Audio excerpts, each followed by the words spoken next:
កាត់ចូលស៊ូស៊ីគីវីវ៉ា015កម្លាំង110ទឹកថ្នាំស៊ីនដៃជើងស៊ីនវីវ៉ានេះស្អាតស្រាប់ហើយបងកាត់បានពីភ្ញៀវតពណ៌ខ្មៅពណ៌ត្រូវជាមួយកាត់គ្រី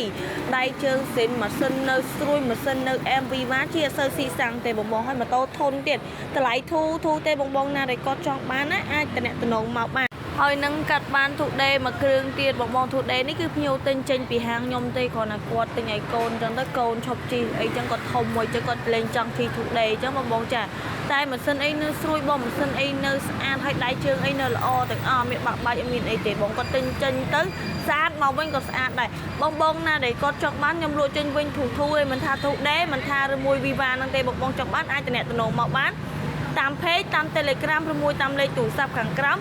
ឬមួយបងមកមើលដល់ទីតាំងហាងផ្ទាល់ក៏បានដែរមកភ្នំពេញស្តុបគិរីរំផ្លូវ143ទៅមុខកែង248តំណមកបានណាបងចាចង់ដឹងព័ត៌មានបងរំលោះអីក៏បានដែរបងតំណតាម Telegram បាន